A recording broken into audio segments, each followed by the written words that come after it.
বাসায় চিল্লায়। Hi guys, this is Jubair, welcome back to mister traveller. অনেকদিন পরে চলে আসলাম ব্লগ করতে। আসলে এতদিন খুবই ব্যস্ত ছিলাম, ইউনিভার্সিটি তারপরে কাজ কাম সব কিছু নিয়ে ব্যস্ত ছিলাম, বাট এখন থেকে ইনশাল্লাহ আবারও আমি ভিডিও করব। সো যাই হোক, আজকে আমার টপিকটা হচ্ছে যেটা আপনারা ভিডিও ফার্স্টে দেখলেন যে নেক্রোপলিটিক্স আমাদের টপিক। এটা আমাদের ইউনিভার্সিটির একটা কোর্স, এটা আসলে আমাদের ফাইনাল প্রজেক্ট। সিম্পল ভাষায় বলি নেক্রোপলিটিক্স জিনিসটা কি। বেসিক্যালি এটা হচ্ছে লিডার্সরা বা করাপ্টেড গভর্নমেন্টসরা তারা ডিসাইড করে কে বাঁচবে বা কে মরবে। ফর এক্সাম্পল দেখা যায় যে অনেক লিডার্সরা তারা আর কি ডিসাইড করে যে গরিব মানুষদের তারা সিস্টেমের মাধ্যমে মেরে ফেলে, বা মানে এমন কিছু আমরা দেখি সোসাইটির ঠান্ডা লাগতেছে অনেক। সো বেসিক্যালি এমন আমরা জিনিস দেখি যে সোসাইটির মধ্যে এমন হয়ে থাকে যে বড় বড় লিডার্সরা তারা আমাদের সিস্টেমকে করাপ্ট করে দেখা যায় যে গরিব মানুষদের তুচ্ছ ছিল তো এমন করে। সো বেসিক্যালি এটাই আমাদের টপিক। আর আমি আমার ইউনিভার্সিটিতে এটা আমার ফার্স্ট টাইম আমি স্টেজে শো করতেছি। সো আই থিঙ্ক এটা আমার অলওয়েজ একটা মনে থাকবে, একটা মনে থাকার মতো জিনিস। বাকি কথা আমি সামনে বলবো ইনশাল্লাহ।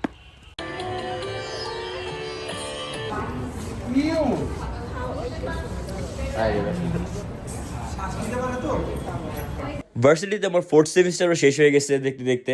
দিনগুলো একদম রকেটের মতো যাইতেছে। এটা হচ্ছে আমাদের একটা কোর্স যেটার নাম হচ্ছে কমিউনিকেশন কনভার্জেন্স। এখানে বেসিক্যালি একটা শো করতে হয়, ফ্যাশন শো এর মতো নিয়ে এটা একটা শো। এখানে অ্যাক্টিং তারপরে র্যাম্প ওয়াক এগুলো আর কি আমাদের করতে হয়। আর এটার নাম ছিল আগে ট্র্যাশন শো, কারণ এটা ট্র্যাশ থেকে যেমন ওয়েস্টেজ ম্যাটেরিয়ালস এগুলো থেকে কালেক্ট করে আমাদের কস্টিউমগুলো ক্রিয়েট করতে হয়। কিন্তু এইবার আমাদের শো এর নামটা ট্র্যাশন শো থেকে হয়ে যায় হচ্ছে দ্য রিজনেন্স শো অথবা রূপান্তর। ফার্স্টে আমি লিটারালি অনেক ভয়ে ছিলাম যে এইসব আমি কখনো করি নাই। স্টেজের মধ্যে এত এত মানুষ থাকবে, মিডিয়া থাকবে, কীভাবে সব কিছু করবো। আর সব থেকে বড় ব্যাপার যেটা আমি ভয় পাইতেছিলাম সেটা হচ্ছে যে একটা উইয়ার্ড টাইপের কাপড়, মানে এইসব কস্টিউম তারপরে ফেসে মেকআপ এইসব জিনিস আমাদের করতে হবে। এগুলো নিয়ে আমি অনেকই ভয় ছিলাম। স্পেশালি চিন্তা করতেছিলাম যে আমার নিয়ে নাকি আবার ট্রোল হয়ে যায়। সো এইসব জিনিস নিয়ে খুবই প্যারা খাচ্ছিলাম। বাট ফাইনালি আমরা যখন শোটাতে করলাম আর অ্যাপ্রিসিয়েশনগুলো দেখলাম, সব কিছুতে আমাদের এত ভালো লাগছে। এটা জাস্ট একটা শো না আমাদের জন্য, এটা আমাদের জন্য মেমোরিজ, এটা একটা স্টোরি, এক্সপিরিয়েন্স, অনেক কিছু মিলিত আসলে জিনিসটার মধ্যে। যদি নর্মাল ভাষায় চিন্তা করি যে এগুলোর দরকারটা কি, এগুলো করে আমাদের লাভটা কি, আমাদের কোর্সের কি বেনিফিট, তো আমি এখানে বলবো যে আমরা যখন ট্র্যাশগুলো কালেক্ট করতেছিলাম আমাদের কস্টিউম বানানোর জন্য, ফর এক্সাম্পল আমরা যেমন কাপড় চোপড় যেগুলো ইউজড এইসব জিনিস যখন কালেক্ট করতেছিলাম, আমরা কিন্তু অনেক কিছুই ভাবলাম, চিন্তা করলাম যে আসলে মানুষ এইসব জিনিসও ফেলে দেয়, এইসব জিনিসও কিন্তু মানুষ ইউজ করতে পারতো, বাট এগুলা অনেকে হুদাই ফেলে দেয়। তারপরে বলতে গেলে আমাদের যে গ্রুপমেটগুলো ছিল, অন্য অন্য টিমের মেম্বার্সরা ছিল, তাদের সাথে এত ভালো একটা সম্পর্ক হয়ে যাবে সবার সাথে এত কম সময়ের মধ্যে, যেহেতু আমরা এভরি ফ্রাইডে এভরি স্যাটারডে মানে একটা মাস টানা আমরা রিহার্সাল করছি, সবার সাথে এটা অনেক ভালো সম্পর্ক হয়ে গেছে। শুক্রবার সকাল 9টা বাজে আমি বাসা থেকে বের হইতাম, আর বাসায় আস্তে আস্তে বেজে যেত হচ্ছে 6টা 7টা মাঝে মাঝে বেজে যেত। সো খাবার দাবার নামাজ টামাজ সব কিছু একদম ভার্সিটিতেই করতে হয়েছে।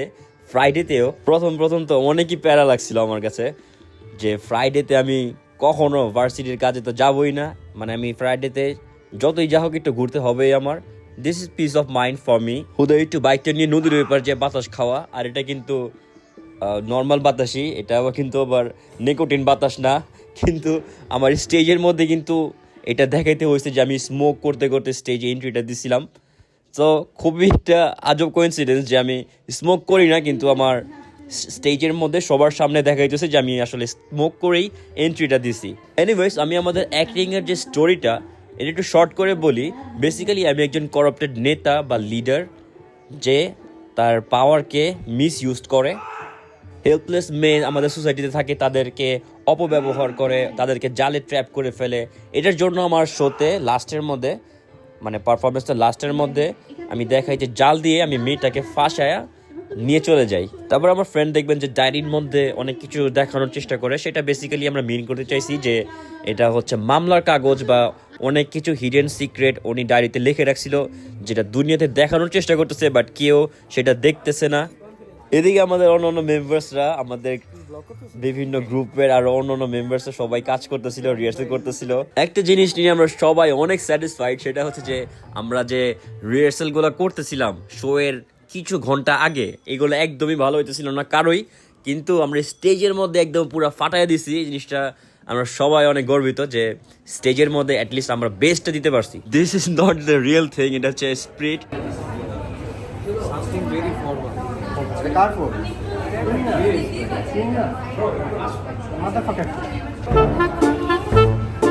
তুমি যা মায়ের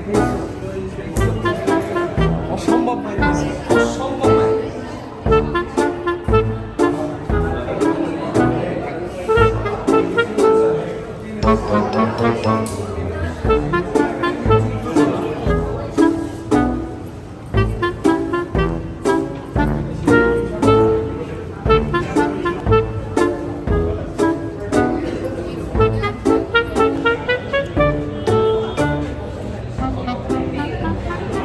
সবাইকে স্বাগত আজকের এই অনুষ্ঠানে। ধন্যবাদ।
আমাদের শোতে হচ্ছে টোটাল 4টা কি হয়। ফার্স্টে যেটা দেখলাম যে র্যাম্প ওয়াকটা, তারপরে হচ্ছে থিম পারফরমেন্স, তারপরে হচ্ছে সবাই গ্রুপ একটা পারফরমেন্স করি আমরা, অ্যান্ড ফাইনালি হচ্ছে সবাই মিলে একটা ওভারঅল র্যাম্প ওয়াক।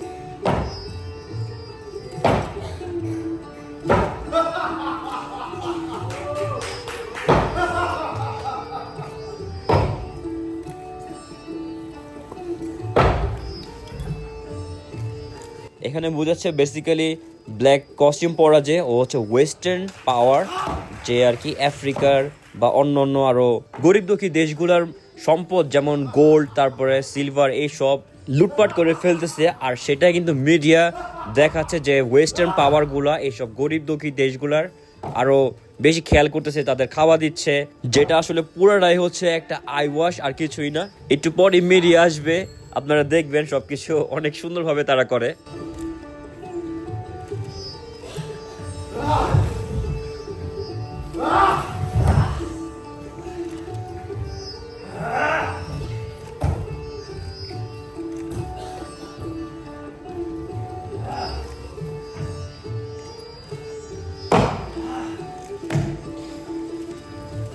প্রাকৃতিক সম্পদের আধার আফ্রিকা,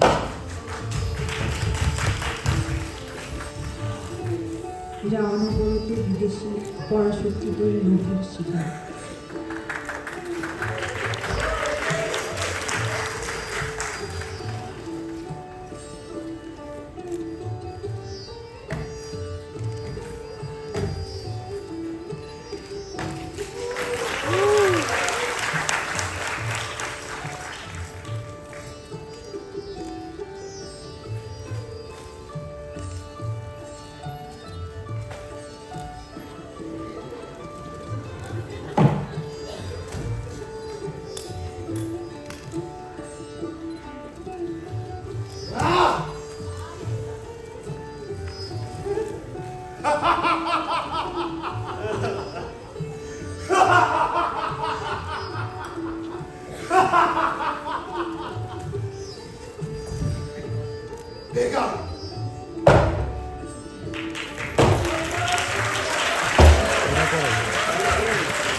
অলরাইট, এখন গাইস আমাদের থার্ড কিউটা হবে।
এটাই হচ্ছে আমাদের last Q, the fourth Q.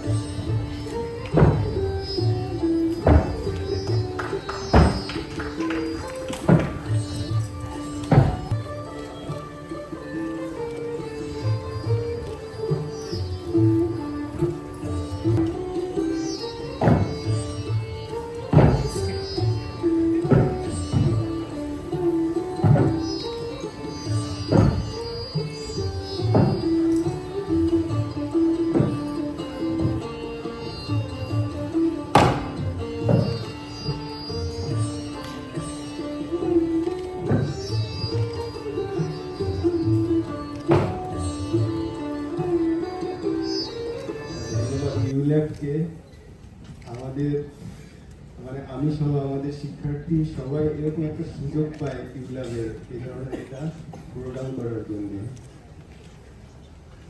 এটা করার জন্য প্রচুর রিহার্সাল করতে হয়। সে রিহার্সালের শেষে কিছু ঘাটতি ছিল, তার আপনারা দেখলেন যে আমরা একটু শৃঙ্খলায় ছিলাম না শেষে। আর এটা আমরা করি প্রথমে আমাদের একটা থিম থাকে, সেটা হচ্ছে আমাদের head of the department select করে। এবার ছিল নেক্রোপলিটিক্স। এবার ক্লাসে 4 জন করে গ্রুপ করা হয়। প্রত্যেক গ্রুপ এই নেক্রোপলিসের সাথে সম্পর্কিত তাদের নিজের একটা থিম তারা নিয়ে আসছে। এরপরে তারা একটা গল্প নিয়ে এসছে, গল্পের সাথে তারা ক্যারেক্টার তৈরি করেছে, ক্যারেক্টারের কস্টিউম কেমন হবে, দেখতে কেমন হবে, চলাফেরা কেমন হবে, সব তারা ঠিক করেছে।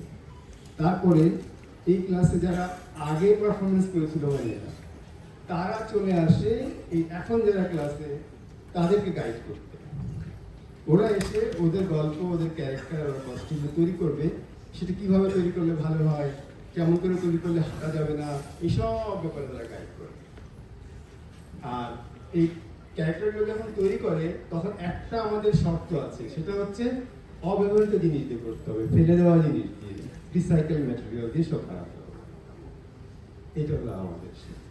এবং আমরা এই পুরো পারফরমেন্সটা যে করব, সেই পারফরমেন্সটা একটা কন্টেম্পলেটিভ মুডে আমরা করতে চাই, যেন একটা ধ্যানস্থ একটা পরিবেশ তৈরি হয়। এটা হলো আমাদের সূত্র। আর এইটা আমরা একটু নতুনভাবে 3 বছর ধরে আস্তে আস্তে তৈরি করেছি। সেটা হচ্ছে যে কিভাবে মানে এই যে যারা এই যে ছাত্রছাত্রীরা যারা গল্প নিয়ে আসলো, ক্যারেক্টার তৈরি করলো, তারপরে ওরা যারা গাইড করলো, এরা সবাই কিন্তু রং তুলির মতো, মানে আমি থাকি পিছনে একজন আর্টিস্টের মতো, ওরা রং তুলি, কিন্তু এটা হচ্ছে একটা গাছের চারার মতো আর কি। মানে একটা গাছকে আমি রোপণ করলাম আমরা, তারপর ওটা আস্তে আস্তে বাড়তে বাড়তে শিল্পকর্মটা তৈরি হলো। এভাবে আমরা কাজ করি। প্রথমে আমরা একদম কনফার্ম থাকি না আমরা ফাইনালি কি করবো, ধীরে ধীরে প্রতিদিন এটা ইম্প্রোভাইজ হতে থাকে। ইম্প্রোভাইজ হতে হতে একটা পর্যায়ে গিয়ে আমাদের শিল্পটা তৈরি হয়। ধন্যবাদ।